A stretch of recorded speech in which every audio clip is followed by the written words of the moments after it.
50 years ago today, the Fall of Saigon marked the end of the Vietnam War. In the days leading up to April 30th, 1975, President Gerald Ford ordered the immediate evacuation of American troops and personnel, including thousands of South Vietnamese. Tonight, one local family is sharing their story of survival. Here's your reporter covering Sacramento County, Madison Keevee. The scenes are unforgettable. The chaotic scramble to evacuate Saigon created panic and despair. For most of those who wanted to leave their country, this would be their last chance. On April 30th, 1975, thousands of South Vietnamese began to flee en masse as the North Vietnamese army quickly advanced. Some even climbed the walls of the U.S. Embassy, rushing towards helicopters, desperate to get out. Dao Vu and his family were among the lucky ones to escape by ship. We got on deck of one of the ship, a whole family, 11 people. Somehow people cut off the rope and let the ship move. And then that's how we escaped. That was very crazy. Yeah, a lot of people. In the frantic attempt to flee, Dao says there was no time to pack. We didn't even think about having water. And then nothing, no clothing, just a shirt on our back. Dao's wife, Tuat Trin, was 5 months pregnant with their second child.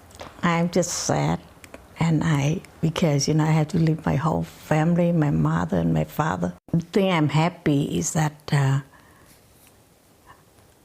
we didn't get died. For the next 25 days, the Vu family and thousands of other refugees sailed with uncertainty. To their surprise, they came face to face with the U.S. Navy 7th Fleet. And at the time, everybody hoped that the 7th Fleet can accept us and let us get on board of one of those U.S. Navy ships. But we were not allowed to. They kept sailing. Their first stop, Singapore, where they refueled and got food and water.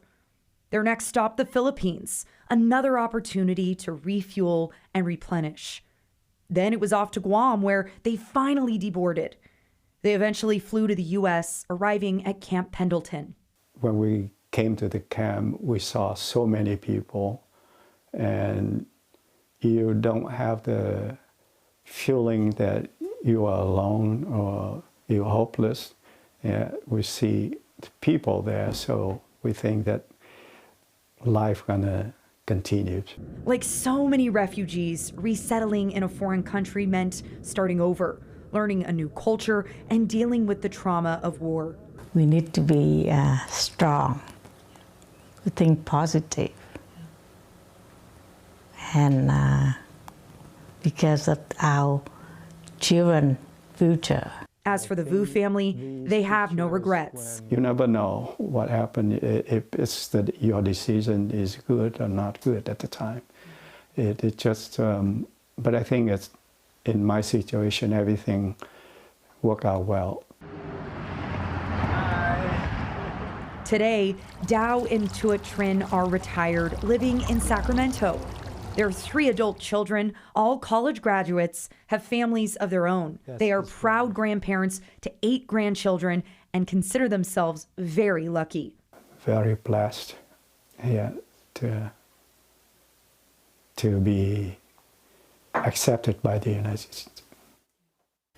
Oh, blessed to be accepted by the United States. Well, Dao Vu lost a brother and 3 cousins as they tried to escape on a refugee boat. They were lost at sea. In 1998, Dao and his wife then returned to Vietnam for the first time since that escape, and they were able to reconnect with family members. Wow.